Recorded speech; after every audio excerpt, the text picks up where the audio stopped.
When we talk about World War II, we hear about Churchill, Stalin, Roosevelt, and Hitler. But what if I told you that thousands of African men, farmers, traders, fathers were torn from their homes, shipped across oceans, and thrown into Europe's deadliest battlefields? And many of them stood face to face with Hitler's most feared armies, and won. Yet history erased their names. Imagine standing in the freezing mud of a foreign land, a rifle you barely know how to use in your hands, and watching explosions rip apart the sky, realizing that you were never meant to be remembered for the sacrifice you were about to make. The story you are about to hear is one your school books never wanted you to know. Before we dive deeper, let us know in the comments where you're watching from. We'd love to hear from you. And if you're new here, click on the subscribe button so you never miss any of our upcoming history stories. Who were these African soldiers? Why did Europe try to erase their victory? And what really happened when Hitler's forces faced Africa's forgotten warriors?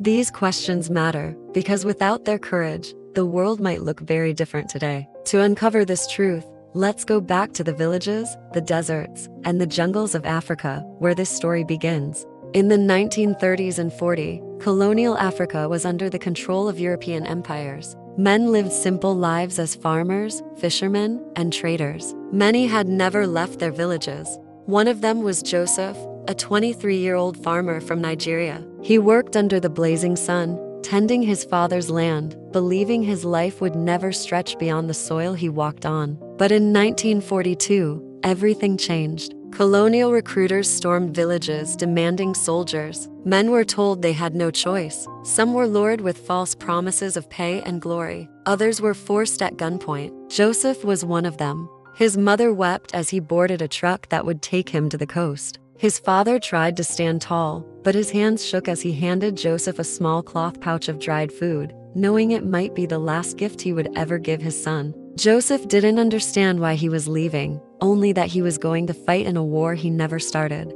And he wasn't alone. Thousands of men from Senegal, Ghana, Kenya, and beyond were crammed onto ships bound for distant battlefields. None of them knew if they would ever see home again. The journey to Europe was brutal. Seasickness, hunger, and fear haunted every moment. When Joseph stepped onto European soil, he was greeted not with honor, but with bitter cold, strange languages, and contempt from the very soldiers he was ordered to fight beside. They were given worn-out uniforms, little training, and rations barely enough to survive. And then came their first battle. Across the burning deserts of North Africa, Joseph and his fellow soldiers faced the German Afrika Korps, the pride of Hitler's military machine. These were men the world feared, elite, ruthless, undefeated. And now, they stood face to face with African soldiers Europe, once dismissed as unfit for war. Joseph gripped his rifle as enemy tanks rolled closer. Explosions tore the earth apart, men screamed, and in that chaos, something happened that shocked even Hitler's generals.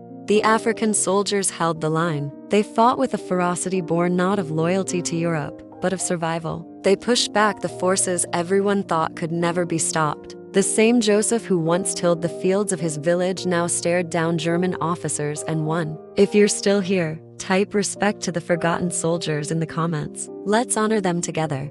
But victory came at a cost. Thousands of African soldiers were killed, buried in foreign soil with no names on their graves. Those who survived returned home broken, scarred by what they had seen. And yet, when the war ended, something even more cruel happened. Their victories were stolen. Medals of honor went only to European soldiers. Parades celebrated generals whose names filled textbooks. African fighters were erased. Letters show that some never received their pay. Families waited for sons and husbands who never returned, while governments tucked their stories away in dusty archives. Imagine giving your blood for freedom, only to come home and be treated as if you never existed. And here is where the mystery deepens. Why did Europe want the world to forget? Decades later, hidden files and testimonies began to surface. They revealed the truth. African soldiers weren't side players. They were frontline heroes. In Italy, the Senegalese tirailleurs stormed enemy positions and captured ground no one else could. In Burma, Nigerian soldiers held the line against overwhelming Japanese forces. In East Africa, men from Kenya and Ethiopia fought fiercely, pushing Axis powers out of Abyssinia. Without their courage, Hitler's armies might have gained victories that could have changed the outcome of the war. These men changed history, but their names were buried. Because acknowledging their role meant admitting that colonial subjects had been equals, even saviors, to their European masters. Their blood bought freedom, but their recognition was stolen. And the cruelty did not end there. Many of these men never received the pensions they were promised. Families of veterans still live in poverty today, while the nations they fought for prospered. Some veterans died waiting for payment that never came. Some graves still remain unmarked. Only in recent years did France and Britain begin to admit these truths, and even then, the recognition has been slow and hollow. Think about it. The war was won, but for Africa's forgotten soldiers, peace never came. Their sacrifice bought freedom for others, yet their reward was silence. And here's the final insult. Many of the men who defeated Hitler's forces died without a single page in the history books to honor them. So I'll ask you, why does the world remember Churchill and Roosevelt, but not Joseph from Nigeria, or Amadou from Senegal, or Peter from Kenya? Was this deliberate erasure or just neglect? Drop your thoughts below. I'll pin the most powerful one. These men deserve your voice, your memory, your respect. Because if you think this is shocking, wait until you hear about the African queen who outsmarted Europe's kings. Make sure you like and subscribe, because the next story will blow your mind.